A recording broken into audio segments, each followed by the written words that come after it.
കേരളത്തിലുണ്ടാകുന്ന സംരംഭങ്ങളിലധികവും സേവന മേഖലയിൽ പ്രവർത്തിക്കുന്നവയാണ്. മാനുഫാക്ചറിംഗ് മേഖലയിൽ കൂടി മുന്നേറാൻ നമുക്ക് കഴിയേണ്ടതുണ്ട്.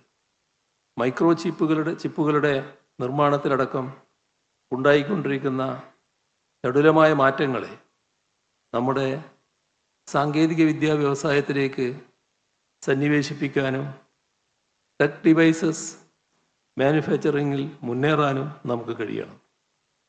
ഇക്കാര്യങ്ങളിൽ കൂടി ജിടെക് ശ്രദ്ധ കേന്ദ്രീകരിക്കും എന്ന് പ്രതീക്ഷിച്ചുകൊണ്ട് പെർമ്യൂട്ട് 2025 ഉദ്ഘാടനം സന്തോഷപൂർവ്വം നിർവഹിച്ചതായി അറിയിച്ചുകൊണ്ട് അവസാനിപ്പിക്കുന്നു. നിങ്ങൾക്ക് എൻ്റെ സ്നേഹാഭിവാദനം. ഈ ഹാളിൽ മൈക്ക് ലേശം ലൈറ്റ് ലേശം കൂടിയാകാം.